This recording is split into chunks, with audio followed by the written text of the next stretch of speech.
বাবা রে বটু তো বিশাল পেটুক গো। রাধারানী বলছে আরে বাবা আগে ব্রাহ্মণ তো বরণ করি নাকি, তারপর তো মানে পূজা টুজার ব্যাপার হবে, তাই আসন বসন ভোষণ দিয়া বটু বরণ করে, সুন্দর করে বরণ করে একটা মোদক মিশ্রিত নাড়ু বটুর হাতে দিয়ে যায় না,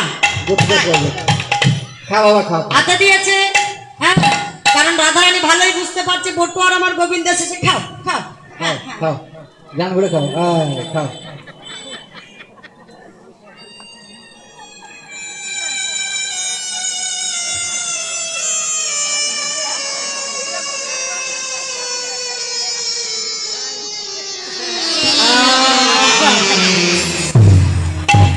তুমি চলে যাও। একবার সেই মোদক মিশ্রিত নাড়ু বদনে পুরো একদম বটু শেষ। তখন সখীগণ বলছে বটু তো গেল, একবার যুগল হয়ে দাঁড়ালে ভালো হতো না?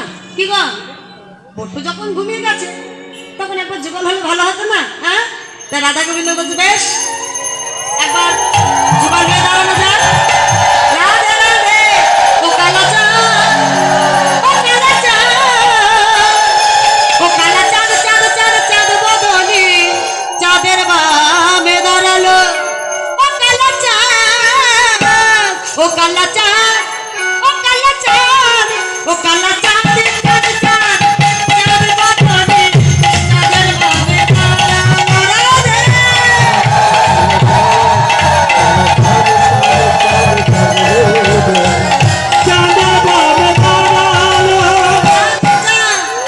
ও মাইরা হাত তুলুন, রাধা গোবিন্দ যুগলে দাঁড়িয়েছে, বাহু তুলুন, চাঁদের বামে দাঁড়ালো আমার প্রেম বই দাঁড়ালো, চাঁদের বামে দাঁড়ালো ও কালা চাঁদ, ও কালা চাঁদ, ও কালা চাঁদ, চাঁদ চাঁদ চাঁদ বদনে চাঁদের বামে দাঁড়ালো।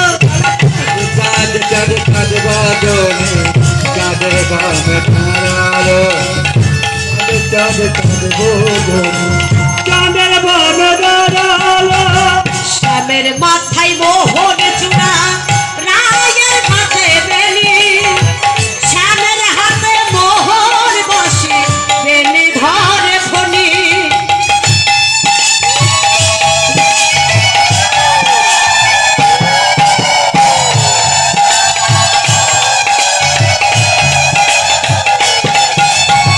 শ্যামের মাথায় মোহন চূড়া, নিতাই গৌর হরি বল হরি বল। আমার রায়ের মাথায় বেনি, শ্যামের হাতে মোহন বসে বেনি ধরে ফণি। ও কালা চাঁদ, ও কালা চাঁদ, ও কালা চাঁদ, চাঁদ চাঁদ চাঁদ বদনে চাঁদের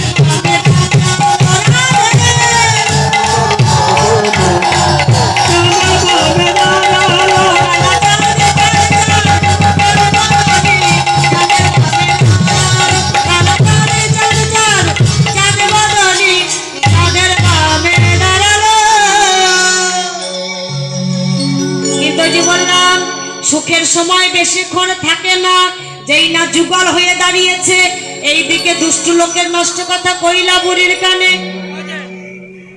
কুটিলা মনে মনে ভাবছে আমাকে চালাক করে তাড়িয়ে দিল না তো, একবার গিয়ে দেখে আসি কেন, হ্যাঁ একবার গিয়ে দেখে আসি, আমাকে কি চালাক করে তাড়িয়ে দিল? এসে দেখছে যুগল হয়ে দাঁড়িয়েছে। ও বাবা, সে যা ভেবেছিলাম তাই, এসে একদম যুগল হয়ে দাঁড়িয়ে আছে। ভানু পূজার নাম করে কানু পূজা চলছে এখানে, আমি মায়ের কাছে গিয়ে বলি, হ্যাঁ তাই সেই দুষ্ট লোকে নষ্ট কথা কইলা বুড়ির কানে, আর রুষ্ট হইয়া দুষ্ট বুড়ি আইলা বুঝার। কুটিলা জটিলার কাছে গিয়ে বলছে ও মা, ও মা। এই মা মা করছিস কেন, এত চিৎকার করছিস কেন, কি হয়েছে? ও মা, সর্বনাশ হয়ে গেছে। তখন আমি বললাম ওই বৌমাকে বলে পাঠাইও না, আমার কথা তো ভালো লাগলো না, দেখো গে গিয়ে কানুর সঙ্গে মিলেছে ভানু পূজার নাম করে। ছি ছি ছি ছি, দেখ মা আমি হলাম শাশুড়ি। রাধে করে কি বলবো বল, তুই এক কাজ কর, তুই তোর দাদাকে গিয়ে ডেকে নিয়ে আয়। তাই কুটিলা জটিলা আয়ান সূর্য পূজার মন্দিরের দিকে ছুটতে ছুটতে চলেছে। দূর থেকে সখীগণ দেখিতে পাইল, দেখিতে পাইল। সখীগণ দেখে বলছে, রাধে সর্বনাশ হয়ে গেছে, তোর শাশুড়ি ননদি আসছে। এই কথা শুনে রাধারানী গোবিন্দের চরণ দুটি জড়িয়ে ধরে বলছে, প্রাণনাথ তুমি রক্ষা করো, প্রাণনাথ তুমি ছাড়া মোর কে আছে। তাই আজ যখনই রক্ষা করা বলে কাছে গোবিন্দ বললে, বটুকে জাগাও। এই যে বটু শুয়ে আছে, রাধে আমার শাশুড়ি ননদি আসছে, নিশ্চয় তোরা কিছু করেছিস, না হলে আসবে কেন? ও যুগল হয়েছিলিস না? আরে রাধে আমি কি অপরাধ করেছিলাম তোর চরণে, তাই আমাকে তোদের যুগল দর্শন করতে দিলি না? বেশ ঠিক আছে, যা করেছো ভালো করেছো। এই কানাই বলো। এক কাজ কর, যা করেছিস ভালো করেছিস, যা করেছিস ভালো করেছিস, এক কাজ কর, এই নে